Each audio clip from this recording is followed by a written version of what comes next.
I want to thank you guys all for coming. This is the first one we've done in a while. I'm very excited that Alex was here to present for us. I know that being brewers, lagers are pretty much a favorite thing for just about all of us. And so to be able to do something specific to lagers in one of the best lager producing facilities in the state is a really great opportunity.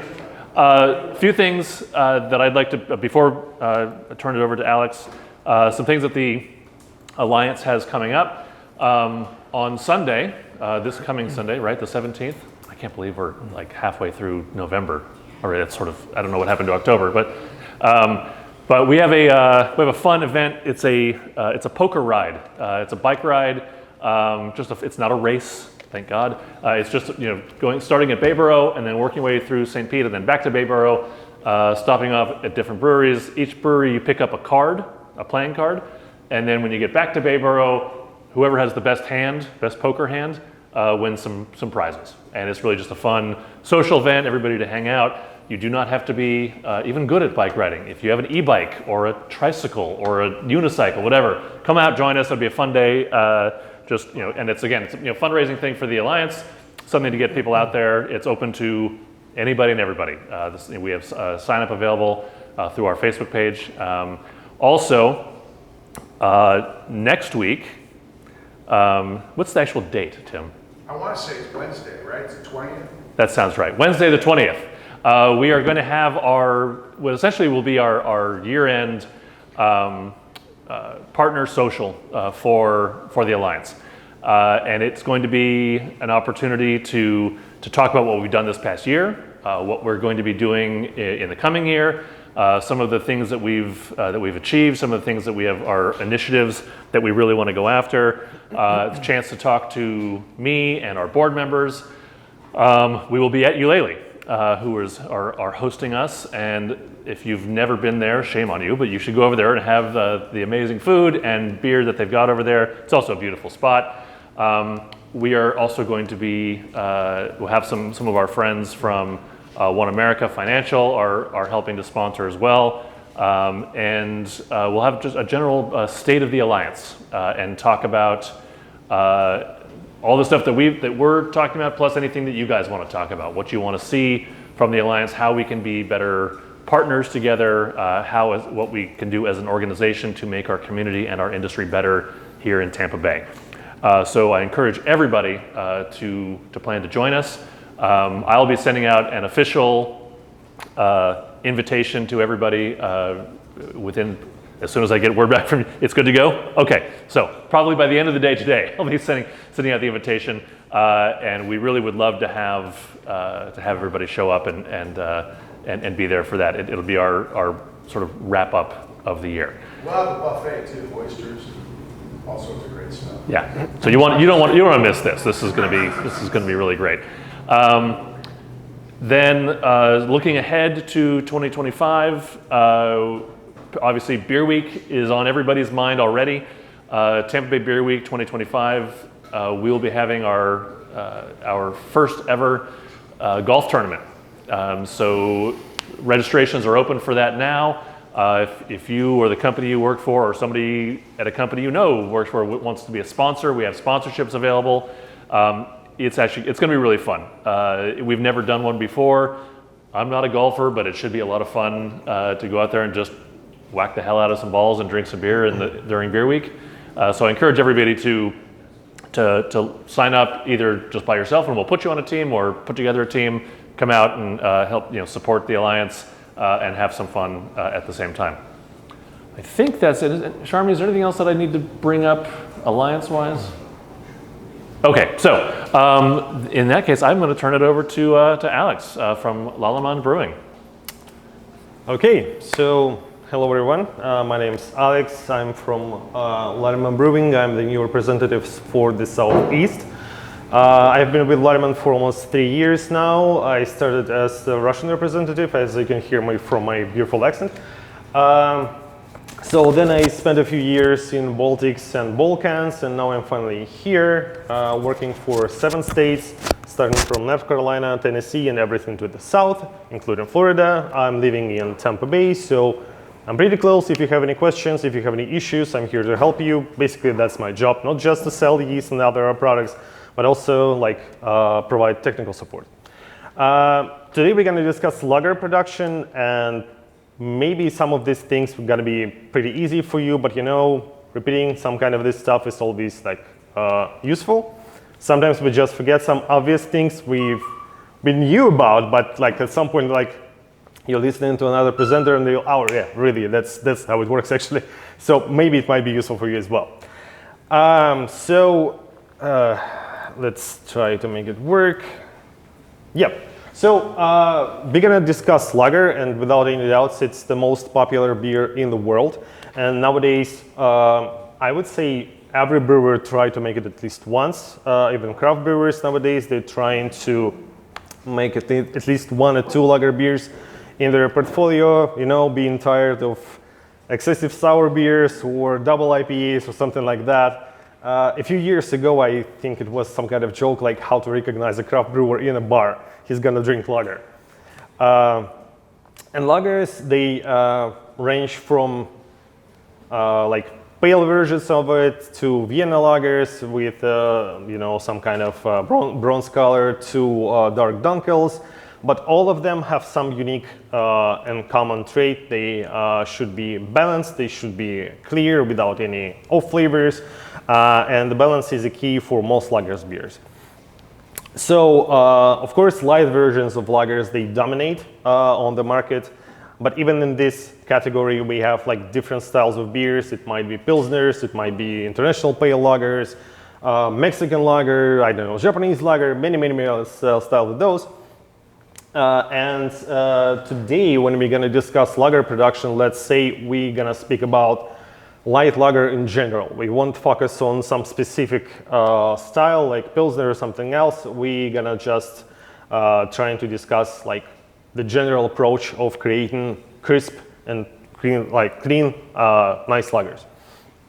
So, like large producers, they are in more privileged position in terms of lager production because they have a lot of special equipment, starting with centrifuges and DE filters and ending with PVPP stabilization and I don't know, sterilizing filters. They have a lot of stuff. Craft brewers, they don't have such equipment. Like even having centrifuge for a small or medium-sized brewery is already a big thing.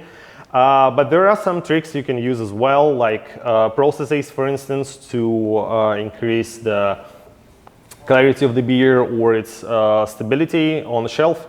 We'll discuss all of that today, and we're gonna run through the whole process of lager production, including raw materials, some basic off flavors. We'll discuss a few key points on the production of the beer itself. Basically what makes this beer so special?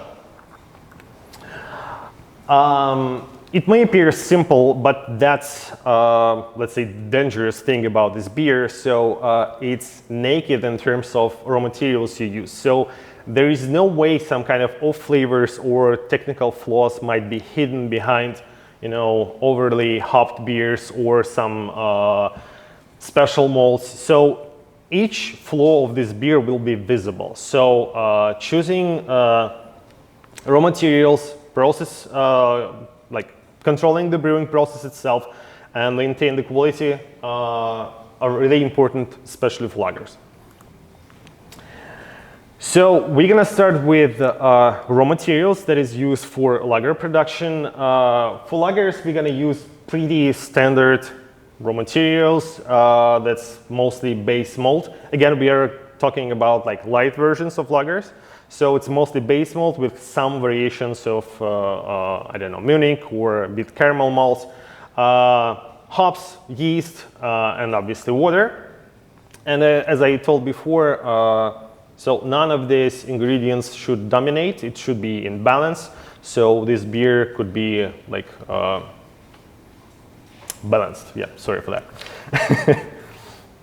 Okay, so we'll start with water. That's the defining ingredient for most beer styles, I would say. So historically, the water in some specific region it influenced the beer that was produced in that specific region or country. That's why, let's say, for more hard water with a lot of sulfates, in those countries they produce dark beers.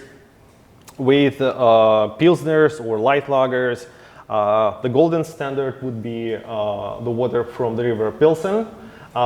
It's a very soft water with calcium levels lower than 10 ppm and almost without chloride and sulfates.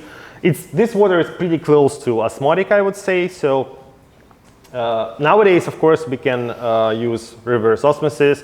And as far as I know, in Florida, it's quite hard water, right? So it's not really soft. Yeah, so basically playing with water treatment, you can reduce the level of your minerals and then construct the water you need for lagers.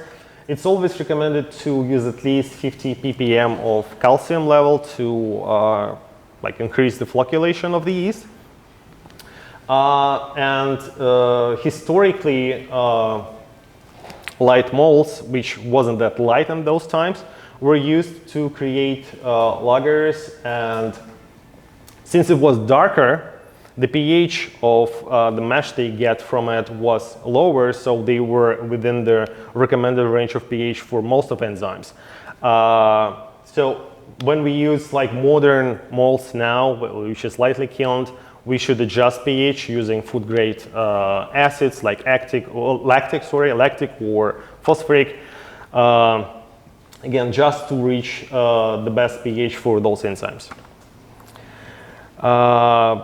For malt, well, in most cases you would use lightly kiln malt, especially Pilsen.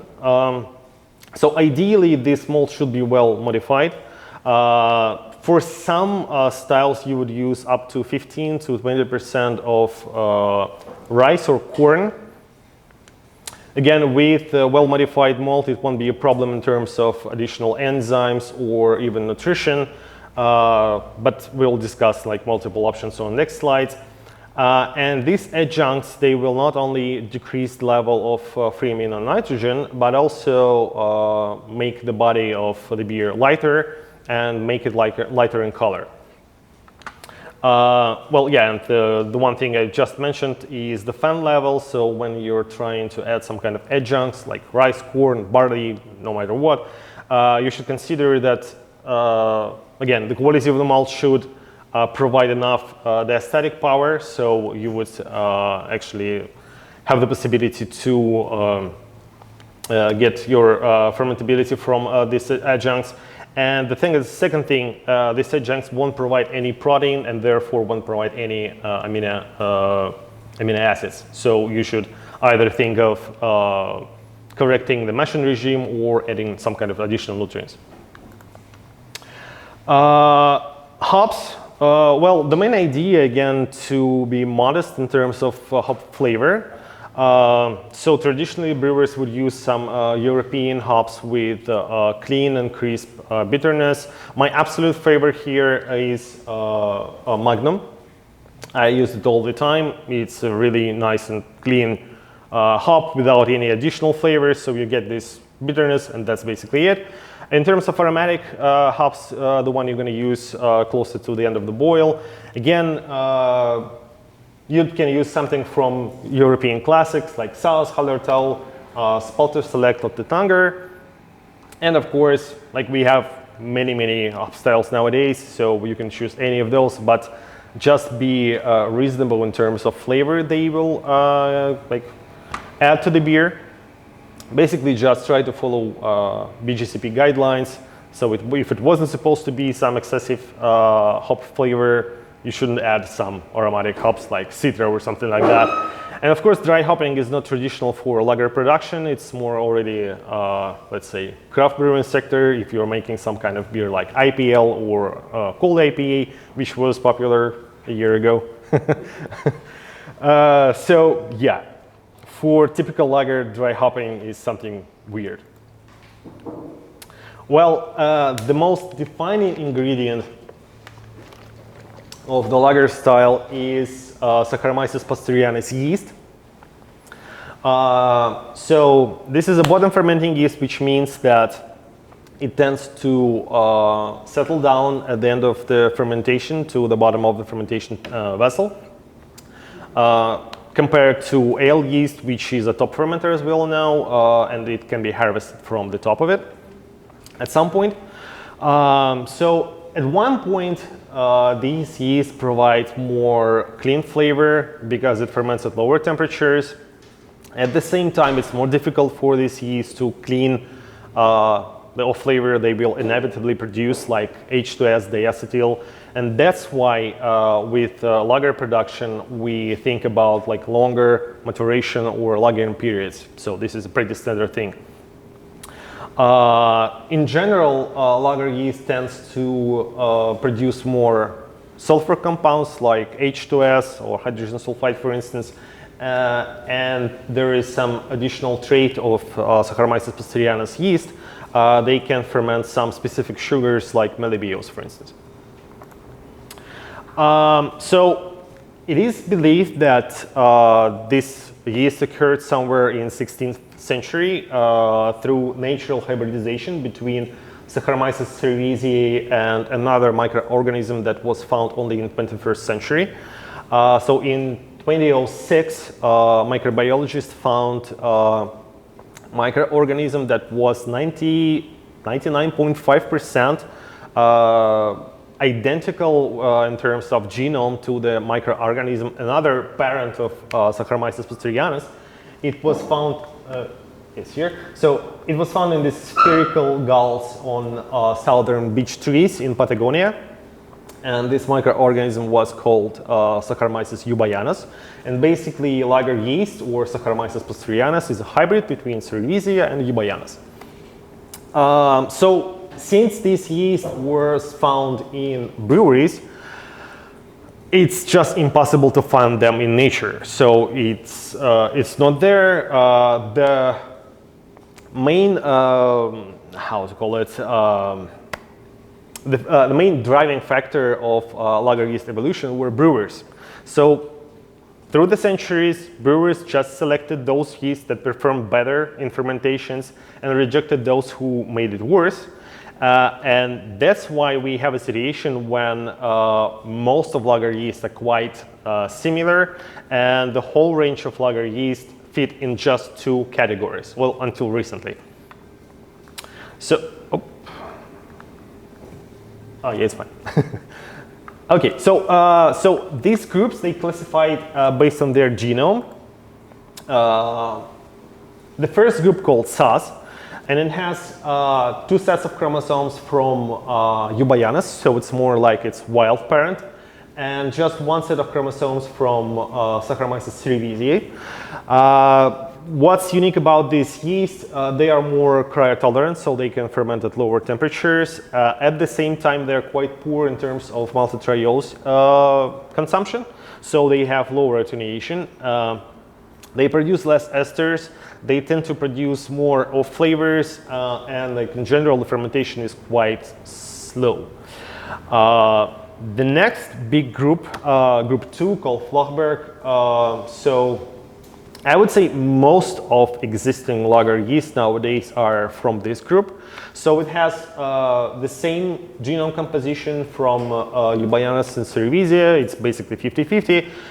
Which means that these yeasts are more robust. They can ferment at higher temperatures. They tend to produce less off flavors. So basically, they are more active. And as I just mentioned, most of our yeasts we have now are from this group, like W3470, like Lallemand Diamond that we have in our portfolio. They're all from this group over here. And just a few years ago, using specific hybridization methods, was developed the third group, which has even more genome from Cerevisia strain. So it's 3 versus just one set of chromosome from eubayanus, which means that this yeast is even more robust. They produce less of flavors.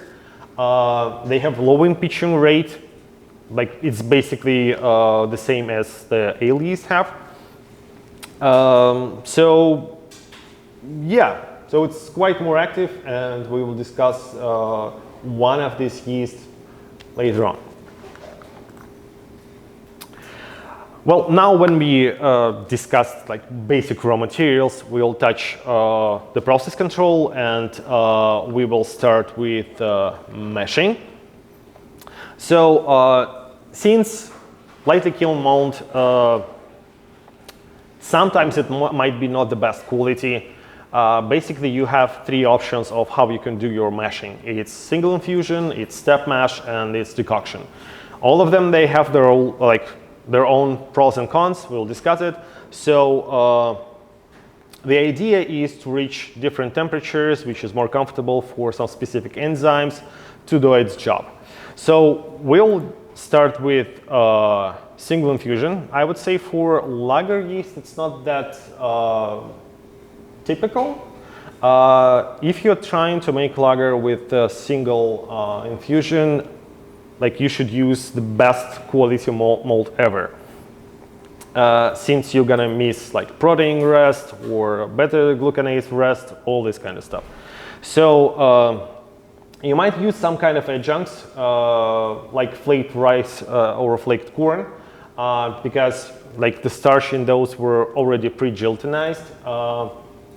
But it may require some additional enzymes or even nutrients if you have some issues with your malt. Again, this is something we would never do in Eastern Europe because their malt has a lot of protein, and skipping these steps like protein rest and even sometimes even beta-glucan rest might cause many issues later on. But again, using, I don't know, some kind of Simpsons or the best malt you can imagine over here, it might solve this issue. The most common method is step mash. So one of the advantages of this method, depending on the grist composition or knowing the quality of your raw materials, you can choose which temperatures you should hold for like to solve some kind of potential issues with your beer later. So in this case, you can use even higher rates of adjuncts like corn, rice, barley, anything like that. Yes, and basically it allows the higher rates of these adjuncts. But again, since you want raise temperature up to boiling, you shouldn't use anything but flakes because again, it was pre-gelatinized. It's easier for you to use those. And the most, sorry.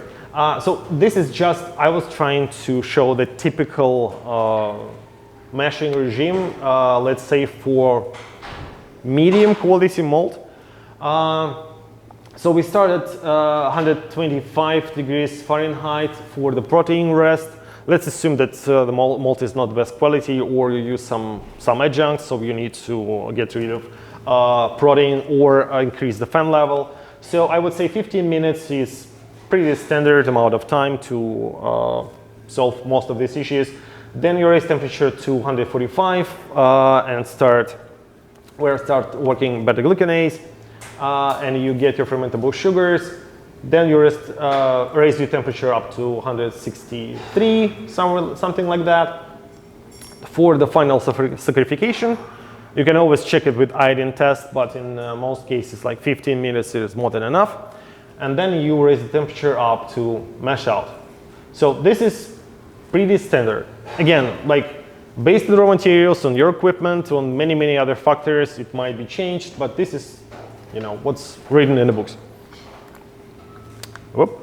Yeah.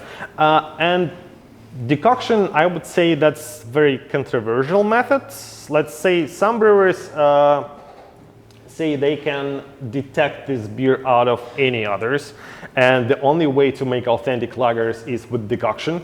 When others tell us that it's just waste of time and energy, and basically all these specific flavors can be added to the beer using special malts, and we have like a lot of them nowadays.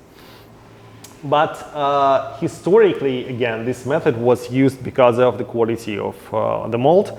It was under modified, obviously, and they don't have any enzymes, additional enzymes, I mean. So they were trying to get the most of that raw materials they had those days. So the general idea is to take the part of the mash, transfer it to another vessel. You should have it, by the way, so that's a limiting factor for some brewers. You boil it, and then you turn it back to the main portion of the mash, therefore increasing its temperature. So basically knowing the initial temperature of the mash in the mashing tun, the volume you transfer to another vessel, knowing its temperature when it went back, you can predict the temperature of the next step of the mashing process. I think it makes sense. So what are the advantages of these methods? So the marketing, you can always say like we used decoction, which is authentic and stuff. But in terms of technology, you can use even higher rates of adjuncts. Basically, it shouldn't be flakes anymore because you can use just regular raw corn or rice, because when you boiling it, you are destroying these starch molecules physically rather than enzymatically. Yeah, and you can use basically a poor quality malt without any issues and get you a nice clean beer. In terms of flavors, as I mentioned, you will get some specific notes when you are boiling this second part of the mash. And playing with time, you can get different flavors, starting with grainy and bread crust or caramel. So yeah, the longer you boil it, the stronger flavor you'll get.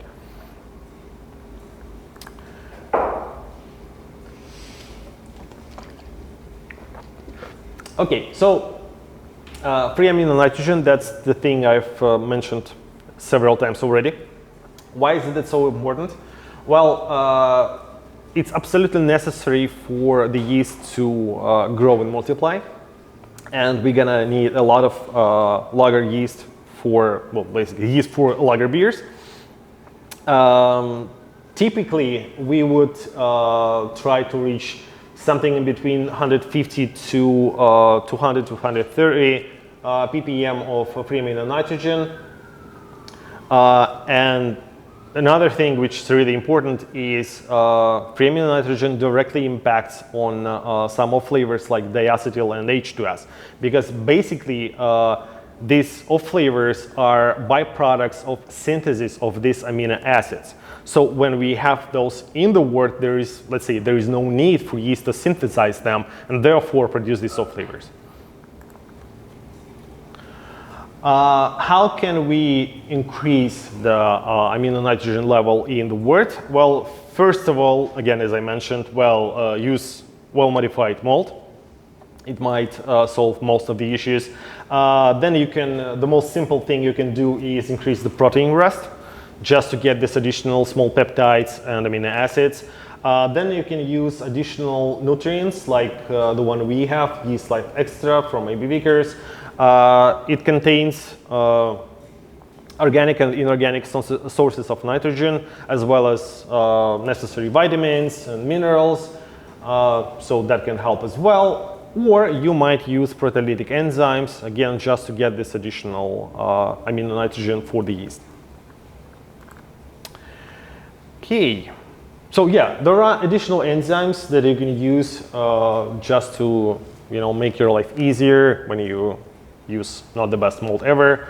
There is option of using glucanase just to reduce the viscosity of the wort and make the filtration easier. You have option of glucoamylase when you want to have like really light-bodied lager. I've just recently have like one project. They were trying to decrease the final gravity up to 1.5 Plata. So glucanase is the only option you can do that. You can add it to the mashing, to the mash, or later on to the fermentation vessel. The only thing is when you add it to the fermentation vessel, you can't control it. So it will work until the job is done. So when you mash, when you boil it, you inactivate the enzyme. When it's added to the fermentation vessel, there is no way you can do anything about it.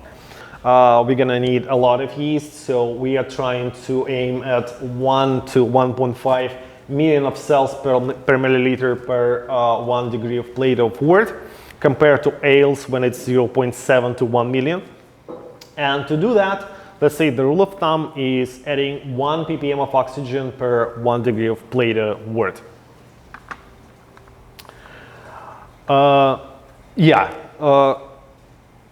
Try not to overdo that, because over aeration is just as dangerous as under aeration, because basically when you're adding more oxygen, you will increase the yeast growth.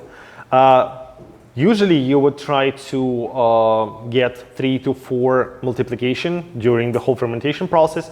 If you're making more of that, first of all, it might lead to some off flavors because of the excessive growth, and basically you'll produce yeast rather than beer. So that's your losses. It's not what you're trying to do. Then we go to the fermentation. I already mentioned that Pastorianus yeast is a cold fermenting, bottom fermenting yeast.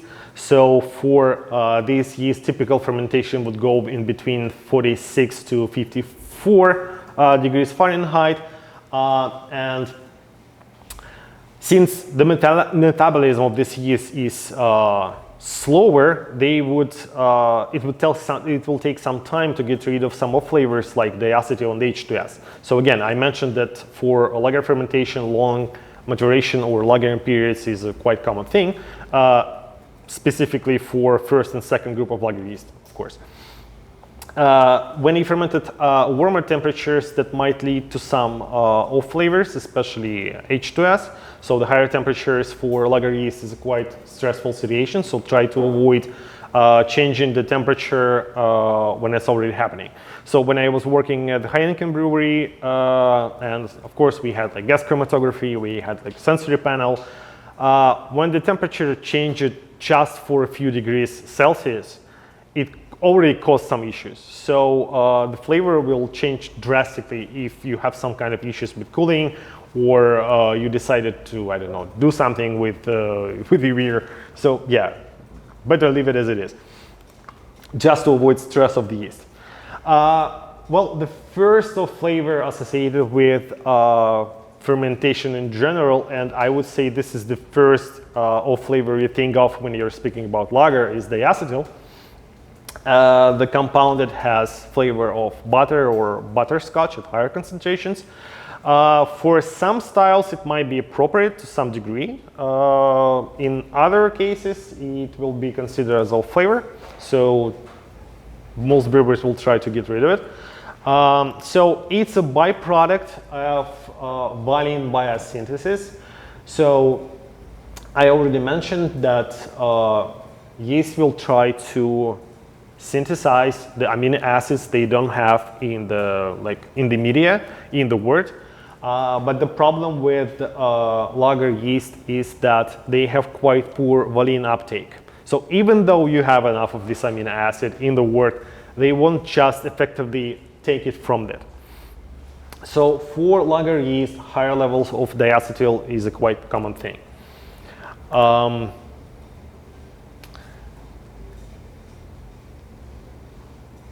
Yeah, I already said that. So basically, yeah, but even within the lager yeast, even though they tend to create more diacetyl, strain to strain it might be different. So with the same fan level, with the same raw materials, with everything gonna be the same, but different strains will produce different levels of diacetyl.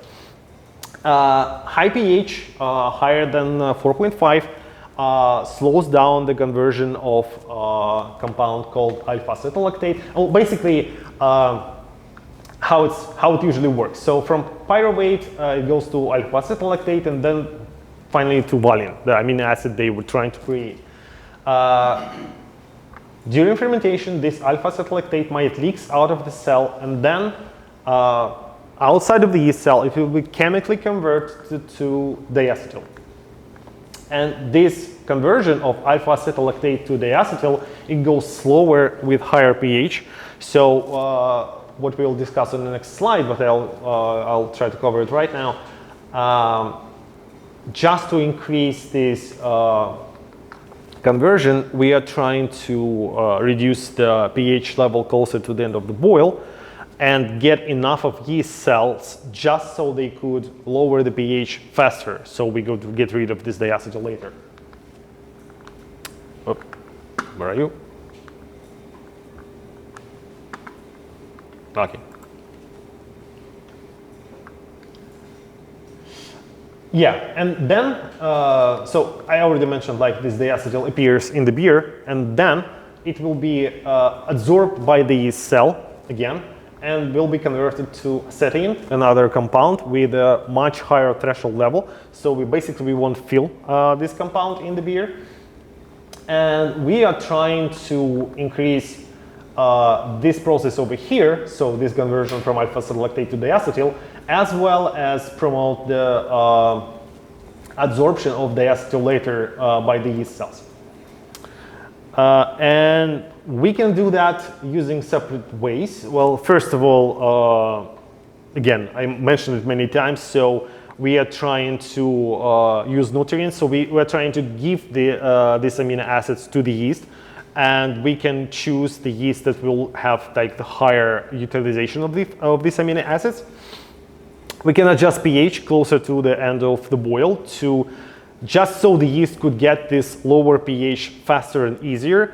The ideal pH should be in between 4.2, 4.4. We should have enough of yeast cells closer to the end of the fermentation at the maturation period, because this absorption, it happens on the cell wall. So basically, when we have all these yeast cells in suspension, we have like the total surface of this cell walls is bigger, and that means the absorption of diacetyl goes faster. So that's why we use such thing as diacetyl rest to increase the temperature. I'm gonna show it on the next slide. So we increase the temperature just so this yeast cell go back into like the volume of the wort, just to increase this, not the wort, beer already, to increase the process. And like any other chemical reaction, it goes faster with higher temperature. So this process of conversion alpha-acetylactate to diacetyl goes faster if we increase the temperature. And then again, it leads us to the process called diacetyl rest. I'm losing my cursor all the time. Yeah, it's here. It's in Celsius. I'm sorry. That's the presentation I use from my Estonian distributor. Well, the idea is to increase the temperature of your beer by a few degrees, just to, again, promote this conversion chemically, and then raise up the yeast back to the beer so they could absorb the acetyl. So it works like that. You are trying to find this perfect spot depending on your recipe, depending on the original gravity. Where are you? Okay. So usually you raise the temperature closer to 1/3 before the fermentation stops, somewhere over there. Because if you do it too early, that will lead to some other flavors. So as we already discussed, like lager yeast likes to ferment at lower temperatures. But in here, closer to end, it won't cause any changes in flavor. At the same time, we have enough time for yeast to actually raise this temperature. And we held the beer for a few days at this high temperature so they just couldn't clean up after themselves. Well, basically, that's the general concept. And then you cool the beer as soon as possible when you get rid of the acetyl. You can check it with gas chromatography, or the simplest thing you can do is the force test. When you take the sample of your beer, you heat it up just to thinking that maybe some of this conversion hasn't ended. So you're trying to heat it up and see the difference with the control. So if you see the difference, that means that this process right here has not ended, and you should wait for for some time more. If there is no difference, that means, and you still feel the acetyl, again, you just need to wait a little longer. Just for the yeast could get rid of this compound. And when you don't feel diacetyl at all, that's your perfect spot. You can cool the beer, and that's it.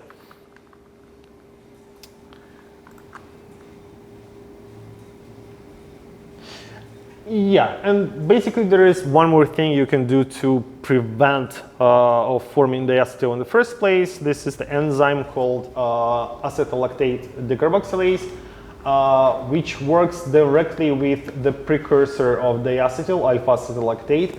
It converts it to acetylene, like without all the steps within like the yeast cell. The only thing you should add it before the fermentation starts, because it doesn't work with diacetyl, it works with its precursor.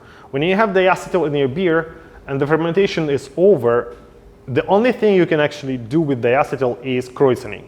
So adding some more viable yeast cells so they would do its job, like removing diacetyl from the beer, is the only option of like removing diacetyl from the beer. Like enzyme won't help you.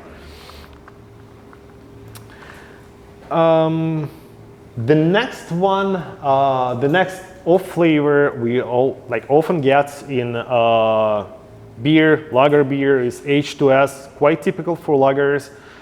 Some brewers would say that it gives freshness to the beer, quite controversial statement. Personally, I don't like it.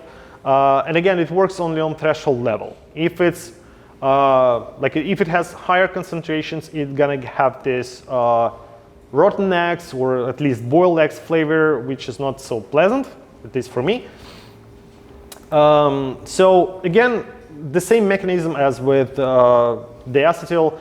This compound is the byproduct of synthesis of some amino acids, sulfur compound amino acids like methionine or cysteine.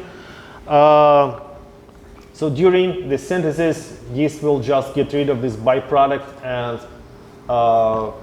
so it's gonna just leak. It's gonna leak out of the yeast cell into the beer. And this characteristic is strongly like strain dependent. So for lager yeast, as I already mentioned, you will get more sulfur compounds rather than for ales. One of the main reasons for this off flavor is poor nutrition or yeast stress. Again, we mentioned that just now, and oxidation closer to the like later steps of beer production. Because basically adding oxygen to completed beer, it might promote metabolism of yeast again, but they don't have any amino acids in the media. So they will try to synthesize it and therefore producing this off flavor. Well, we all know that oxidizing is a bad thing, so basically just try to avoid it.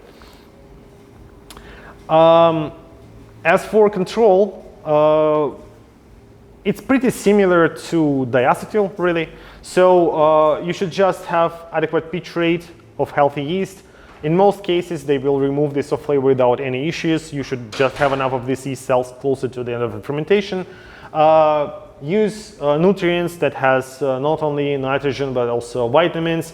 One of the most important is B5 and minerals like zinc. And yeah, just try to avoid stress and contact with oxygen closer to the end of the fermentation.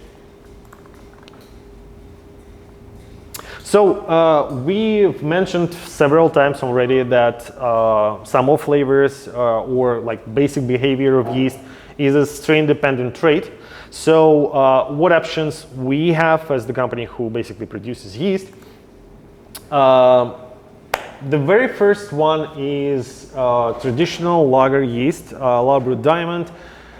This is the yeast from group 2, the one we discussed at the very beginning. It's a very typical, very classical lager yeast with authentic flavor. You might have some levels of diacetyl or H2S depending on the process you have in your brewery. Again, believe me or not, sometimes I get these questions like, how can I increase the level of diacetyl because my customers just get used to this flavor in my beer? Well, not following some best practices might lead you to this off flavor. So again, it's typical lager yeast, it will make it. But if you lead the best practices to avoid those, you will get this crystal clear beer without any off flavors that like won't cause any issues. So it's neutral in flavor. It has standard fermentation temperatures from 50 to 59 Fahrenheit. It's quite alcohol tolerant, up to 13%, so box or something like that. Again, easy. Well, pretty typical yeast, but still a good one. Another option is less typical for lager production, but still you can use ale yeast, neutral ale yeast, which is cryotolerant enough to hold temperatures starting with 50 degrees Fahrenheit. And some brewers, they just don't want to use lager yeast and TBBA yeast. They want to have just one house strain and that's it. So with Nottingham, it's possible. It can ferment at like wide temperature range from 50 to 77. It's the most versatile yeast in our portfolio because it's the most alcohol tolerant, it's the most sour, like low pH tolerant. It's the best one in terms of multi-trials consumption, so you can reach the higher tonation of strong beers like imperial stouts or something like that. But again, you won't get, let's say, authentic flavor of lager, but making lager-like beers is more than okay with this yeast. And then we have the yeast that was launched a few years ago already. It's called Nova Lager. That's the first example of the third group of lager yeast that was created by hybridization within the laboratory. One of the cool traits of this yeast, the fermentation temperature is higher. So it can ferment up to 68 degrees Fahrenheit. And what's amazing that the flavor won't change within this range of temperatures. So we even conducted a few tests when we made a split batch, and the only difference was the fermentation temperature. So one was fermented at 50, another at 68. And then we had like tests within, just sensory panel or in a tap room. People couldn't feel any difference, and we also ran this beer through gas chromatography, and the variation were within 5% maybe, so it's really insignificant. As I always say, this yeast, it forgives brewers' mistakes. So if something happens, let's say if something happened with the cooling machine, and we had those situations when we were performing trials. So for instance, brewers left the brewer and then in the morning they came back and saw that the temperature risen up to, 70 degrees Fahrenheit. Okay, they just cooled down the beer, they waited until the end, and it was still crystal clear without any off flavors, so that's really impressive. The pitch rate is lower compared to lager yeast, twice as less. So it's more like an ale yeast, 50 to 100 grams per hectoliter, depending on gravity of the wort and other conditions. It has quite unique flavor. I would say it's slightly fruity, red apple, a bit estery, but it's not, that pronounced. It's just this nice background of fruits. It's perfect for beer for every day. The thing is, when you're trying to make some kind of Pilsner or other style that's not supposed to have any esters in it. Well, let's think you're trying to create a beer for BGCP contest or something like that. So if you're not supposed to have any esters, maybe it's not the best option for you. If you're just trying to make nice beer for people to drink every day, or you're just trying to add some kind of nuance to existing styles, like this is a perfect solution. In terms of off flavors, we already mentioned that even though we can add enough amino acids to the wort, so it seems like we won't have any problems with diacetyl, but lager yeast, they won't just absorb it from the media. With this yeast, it has it has higher vanillin uptake rather than, where are you? Okay, yep. So this line over here is diamond, and this going from orange to teal right here. So this is Nova Lager. So it utilized vanillin more effectively, twice as much, and that means that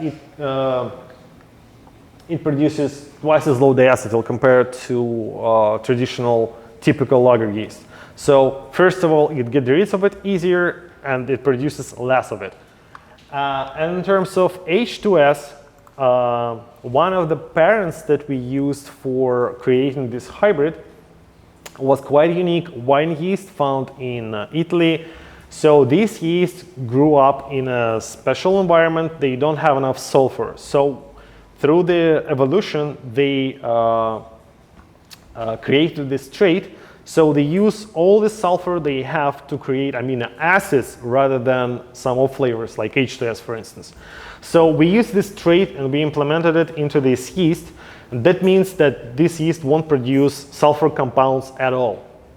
So we can see two lines over here, the yellow line and teal line. Those are typical lager strain like Diamond we have and another one I won't mention.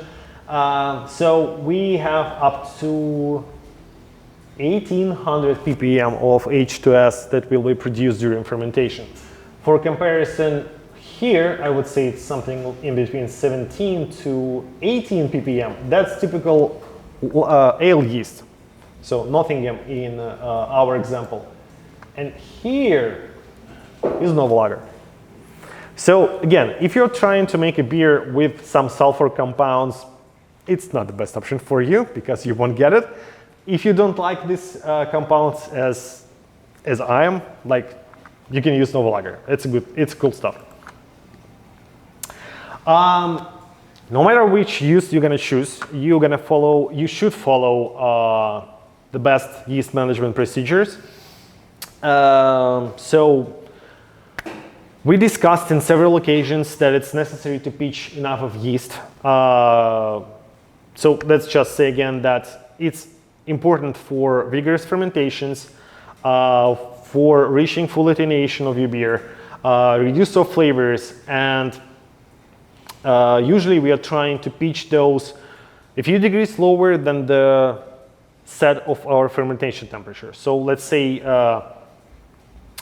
the pitching temperature should be around 46 to 50 degrees Fahrenheit, so it will raise up to fermentation temperature a few degrees higher. And when you harvest your yeast, you should do it as soon as possible. Well, usually 24 hours, 48 it's too much, I would say. So usually 24 hours prior reaching the final gravity. But you should remember that if you harvest the yeast, which is quite liquid, you will increase your waste. So trying to find this perfect spot when you have quite dense yeast slurry, and at the same time try not to hold the yeast in a fermentation tank for too long. You will get the most viability of the yeast. They will be most active, so you will repeat it from generation to generation. And the general recommendation for using those is harvesting the middle layer over here, which is most viable, so you won't get any small petite mutants from the top or dead cells from the bottom of the cone. And with any yeast, I would say my recommendation is to use 4 to 5 generations if you are quite sure in your pitching and harvesting procedures. If you have laboratory, if you can check the actual viability of yeast, or you can check if it was contaminated or not, you can raise this number to 8 or 10 generations. More than that is not recommended because you will inevitably have some mutations that will affect not only flocculation but also attenuation of your beer. I know that some brewers use up to 300 generations. I've seen that. Yeah, it's incredible because it's already not the yeast they pitched in the first place. They changed drastically, but it seems like they don't really care.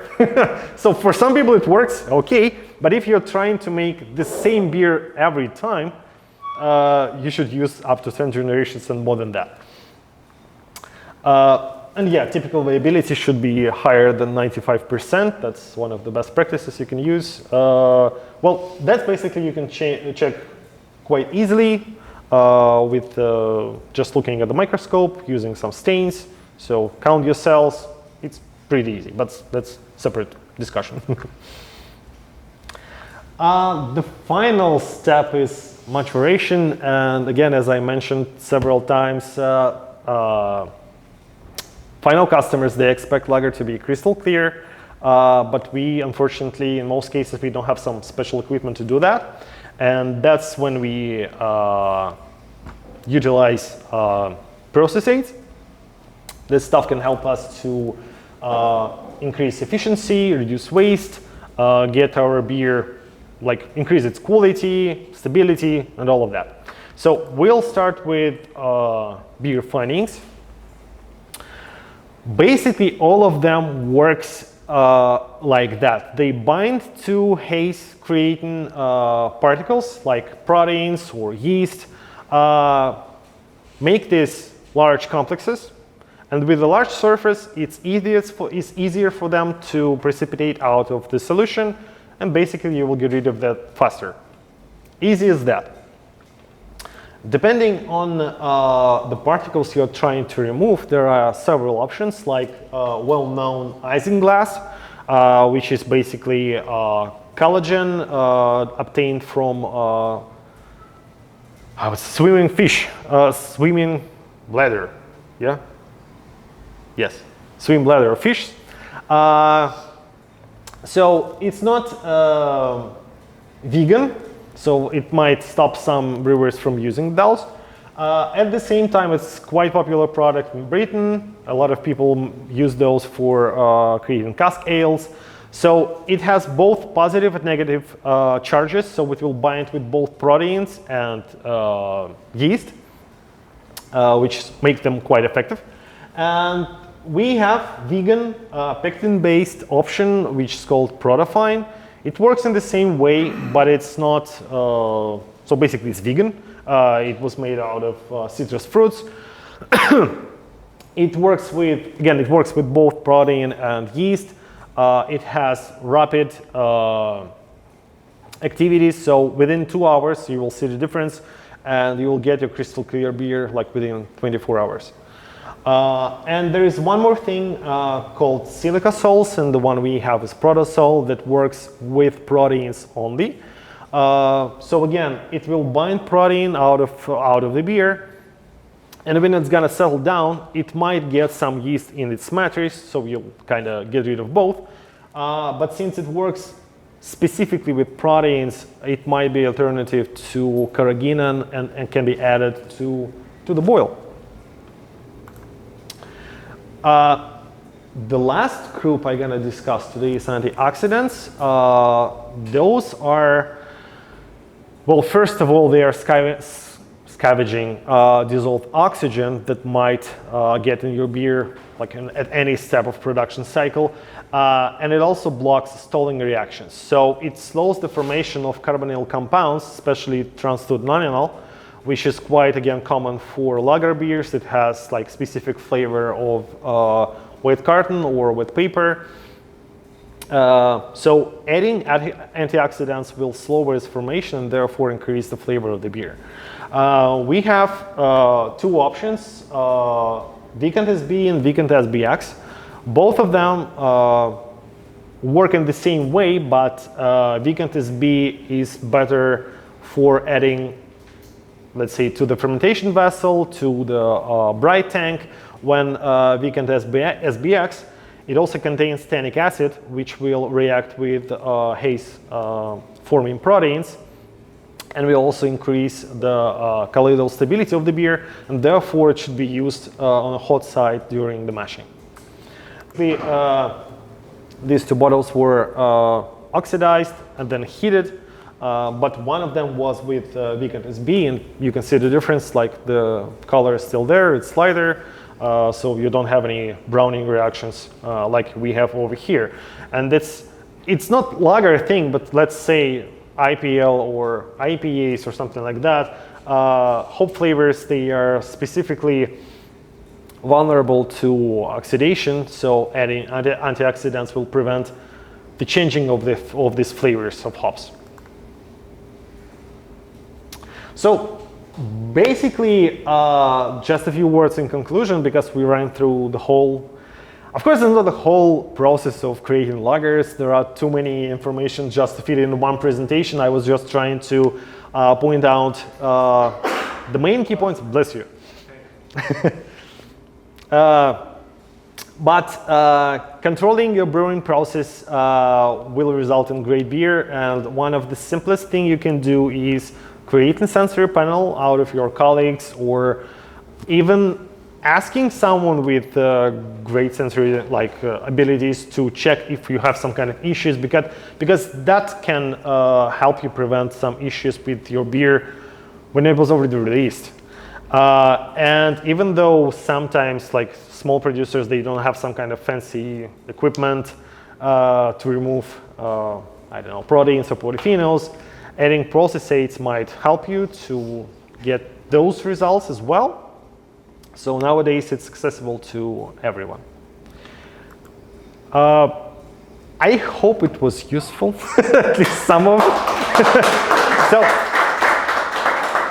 that's my contact information. If you have any questions about our products or brewing process in general, you can always call me, send me an email. I'll ask Sean for your contact information as well, and I'll just send you a follow-up email just saying like, thank you for attending, blah, blah, blah. So this is my contacts if you have any questions, so you can have it as well. That's it. If you have any questions, maybe. Could you talk about like, in the fermentation when we go into lagers? I see a couple of different schools of thought. I've done from fermentation temperature all the way down to freezing in 24 hours, medium set. I've done 5 degrees a day, or a degree a day, but I ain't got time for that. Is there any benefit or the opposite benefit for that temperature change? I've seen those. To be honest, no one could explain to me why they're doing that. So I think in most cases it's I think it's more like traditional technology of lowering temperatures and lagering beer at lower temperatures when it's not like freezing already, but somewhere almost there.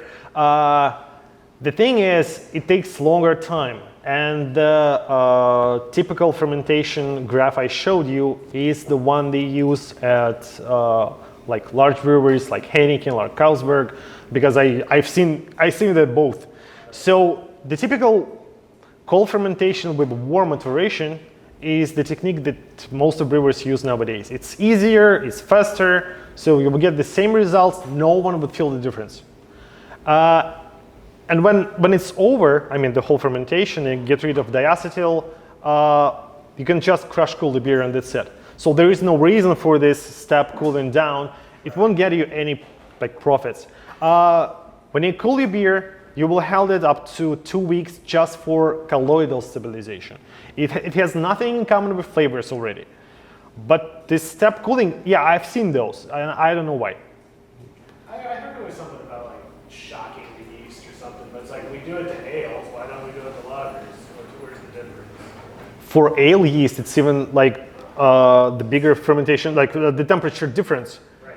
So you will drop it from, I don't know, 60, 70 degrees Fahrenheit. In case of lager, you will drop this temperature from 50. So they used to colder temperatures. It's not that shocking for them. You're gonna store it within like colder temperatures, and again, you can hold it for 3 days, repeat it, and they will warm up and work again. So there is no such a big deal.